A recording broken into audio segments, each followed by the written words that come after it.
Assalamualaikum warahmatullahi wabarakatuh. Alhamdulillah kita bertemu kembali dalam seri perkuliahan perancangan unit produksi hasil perikanan. Pada seri ini kita akan melanjutkan materi pekan lalu, yakni terkait dengan proses flow diagram. Pada pekan lalu kita telah membahas terkait dengan seleksi proses. Dan pada pekan ini kita akan membahas terkait dengan proses flow diagram, di mana pokok-pokok pembahasannya yakni jenis diagram, kemudian PFD, bagian-bagian PFD, dan cara membuat PFD. Pada pekan lalu kita telah membahas seleksi proses. Jadi materi ini akan senantiasa saling terkait dengan materi-materi yang lain. Pada pertemuan pertama misalnya kita telah membahas spesifikasi pabrik, kita membahas mutu produk, kita membahas kapasitas pabrik, kemudian kita membahas bagaimana proses yang sesuai. Artinya kita telah melakukan seleksi proses, pemilihan proses yang sesuai yang nantinya akan diterapkan pada pabrik yang akan kita rancang.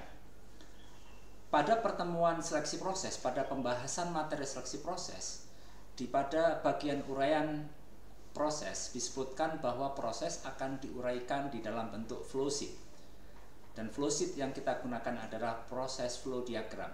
Oleh karena itu pada pertemuan kali ini kita akan membahas terkait dengan apa itu diagram alir atau flowsheet yang seringkali digunakan di dalam ilmu keteknikan proses.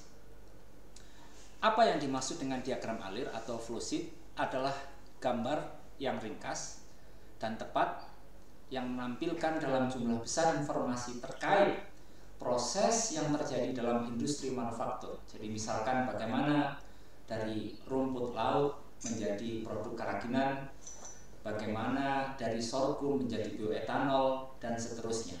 Bagaimana dari tulang ikan menjadi gelatin, itu digambarkan di dalam diagram alir. Jadi diagram alir ini merupakan sarana atau bahasa yang digunakan oleh insinyur proses untuk berkomunikasi dengan sesama insinyur proses. Oleh karena itu, sebagai calon sarjana teknologi hasil perikanan, kita harus mampu menerjemahkan dari kata-kata diagram alir flowsheet dan sebaliknya. Apa sebenarnya tujuan penggunaan flowsheet? Ada banyak hal kenapa di dalam dunia keteknikan proses digunakan flowsheet. Pertama, kita menggambarkan proses tersebut beserta parameternya. Misalkan ada proses pemanasan, berapa suhu yang digunakan, misalkan berapa tekanan yang kemudian terlibat di dalam proses tersebut, berapa kecepatan pengadukan, berapa lama fermentasi. Itu semua akan tergambarkan dalam diagram alir. Kemudian seperti yang saya sebutkan tadi, flowsheet atau diagram alir itu sebagai sarana komunikasi sesama insinyur proses, sehingga dia bisa menjadi dokumentasi yang mungkin suatu saat di dalam masa-masa mendatang perlu kita revisi. Dengan demikian kita memiliki data yang cukup, melalui diagram alir tersebut bisa kita evaluasi dengan lebih baik.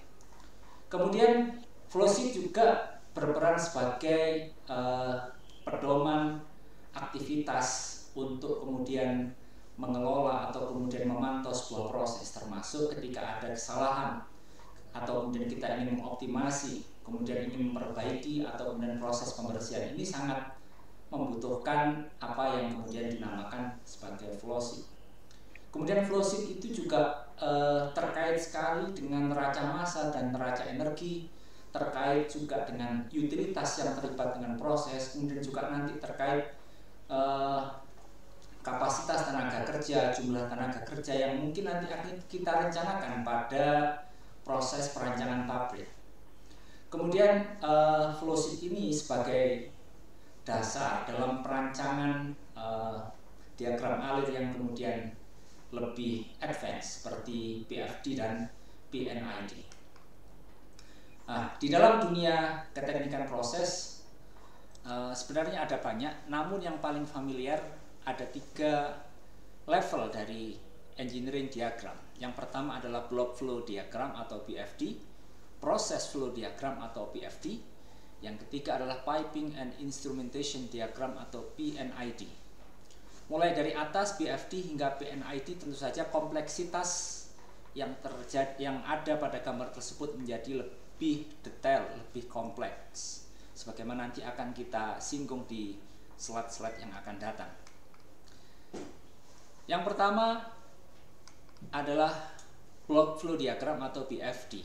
Adalah diagram dari sebuah sistem yang digambarkan dalam bentuk kotak dan garis. Ini adalah bentuk diagram yang paling sederhana dan sangat berguna untuk preliminary study atau studi awal. Insinyur proses akan memulai desain proses dengan menggambar diagram blok, sebagaimana pada perkuliahan selanjutnya ketika kita melakukan seleksi proses, kita membandingkan proses satu dengan proses yang lain melalui block flow diagram sebelum nantinya kita akan bawa ke proses flow diagram atau PFD. Nah, ini adalah contoh block flow diagram atau BFD dari proses pembuatan gelatin dari tulang ikan tuna. Jadi yang tampak di sana adalah gambar kotak ya, mulai dari bahan baku sampai kemudian dihasilkan gelatin dari tulang ikan. Jadi di situ misalkan tulang ikan kemudian dibersihkan sampai kemudian didapatkan gelatin tulang ikan. Jadi dengan menggunakan proses asam, tulang direndam dahulu dengan larutan asam dengan konsentrasi 1,5% selama 10 hingga 30 jam.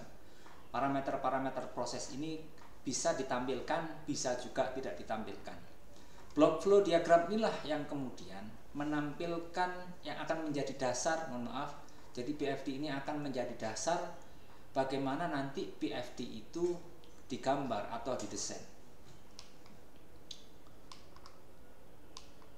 Selanjutnya adalah proses flow diagram. Kalau block flow diagram tadi yang digambarkan adalah prosesnya, maka BFD ini adalah satu bentuk diagram yang lebih kompleks di mana sebuah proses digambarkan dengan simbol-simbol peralatan. Jadi BFD itu adalah proses yang lebih rinci daripada BFD. Jadi tidak hanya alat utama tapi juga alat penunjang, kemudian juga ada kode, bahkan mungkin nanti ditampilkan juga neraca massa, dan yang kemudian nanti dilengkapi dengan aliran-aliran proses yang lebih kompleks dari BFD. Kemudian yang lebih kompleks dari BFD adalah PNID atau Piping and Instrumentation Diagram. Jadi PNID ini adalah sebuah gambar skematik yang mencakup informasi terkait dengan peralatan, item piping, item instrumen pada suatu industri proses. Jadi kalau pada PNID ini nanti titik tekannya adalah pada bagaimana sebuah instrumentasi pengendalian proses itu ditampilkan. Tidak hanya rangkaian proses tapi dia ditampilkan secara mendetail instrumen-instrumen yang kita gunakan, misalkan sensor, kontrol, transmitter, dan sebagainya. Seperti ini misalkan ada level sensor elemen, level transmitter, level indicating controller, dan seterusnya. Instrumen-instrumen ini nanti kita akan pergunakan di dalam proses untuk mengontrol agar proses berjalan sebagaimana yang kemudian kita kendaki. PNID ini akan dipelajari secara detail pada materi pengendalian proses pada materi selanjutnya.